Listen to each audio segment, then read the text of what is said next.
Hello everyone, it's Rabbi Chaitovsky once again, sitting here with a feather, a wooden spoon, and a candle here in my office at BMH-BJ.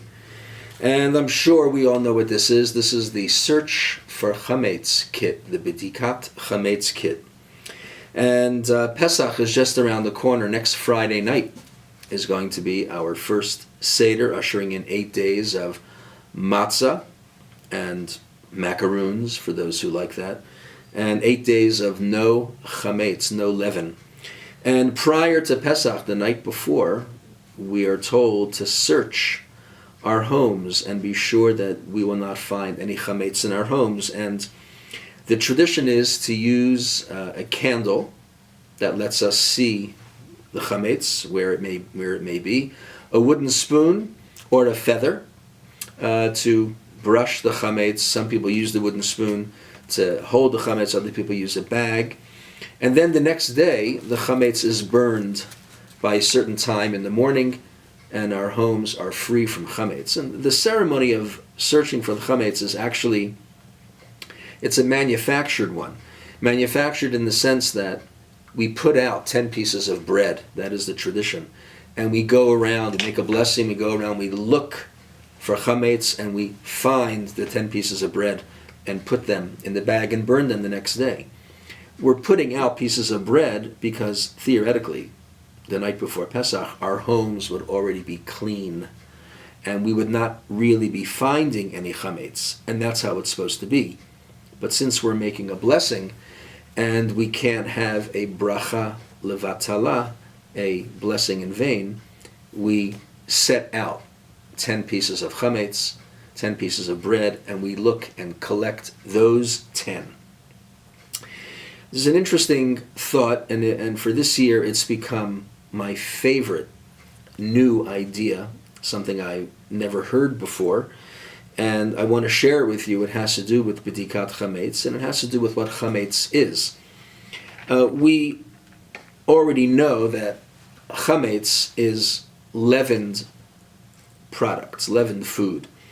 Food that is risen. So it's bread, cakes, cookies, all things like that. And many products have chametz in them and are labeled as such.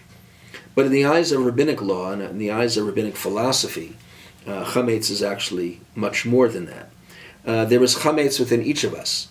There are bad habits. There are unsavory attributes, characteristics, qualities that we should be working on and we should be searching for and getting rid of at this time of the year. So chametz is much more than food. And the Vishnitzer Rebbe wrote that when it comes time to burning the chametz the next day, said some people will burn the spoon, of course, and the feather, because they were actually involved in the touching of the chametz. But he said that the candle that we use to search for chametz should also be burned. And the question is why? I mean, the candle served a very important purpose. It enabled us to look into those nooks and crannies and to find the chametz, and to find that piece of bread that we needed to be taken away. Why should we burn the candle? I understand these two because they touched the chametz. But why burn the candle when all it did was illuminate the area so that we could see the chametz? And the Vishnitzer Rebbe said that's exactly the point. The sole purpose of this candle was to uncover chametz. And chametz in the larger sense, as we already established, means much more than leavened bread. Chametz represents negativity, things that we're trying to change. The sole purpose of this candle was to help us discover and to point to negativity, negative traits, negative ideas, negative attitudes.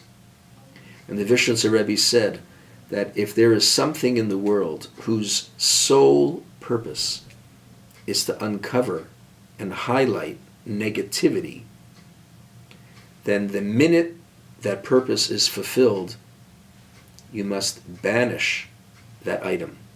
That item must be destroyed.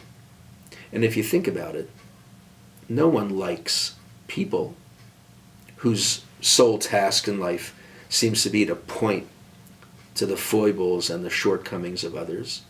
Sometimes that kind of criticism is very important. It can be an eye-opening and a heart-opening experience. But if that's all that people are known for, we banish them from our lives. We don't want them around. And it's the same with the candle. It serves a very important purpose, but it's its only purpose at this time. And if that's its primary task, the Vishnitzer Rebbe said it belongs to be burned with the chametz, because we should never, ever only focus on negativity. We're much larger than that. But at this time of the year, as we banish chametz from our lives, we think about all the things that need to change. And this little candle helps us accomplish that. But it does it in a way that renders it unfit for use afterwards. And we burn the candle with the chametz. I want to wish everyone a wonderful Shabbat. And as we prepare for Pesach, I hope things are calm and collected and you're not too anxious. Remember, chametz is not dirt. And at this point, we hope that you have a joyful and kosher Pesach, a Chag Sameach v'Kasher. Shabbat Shalom.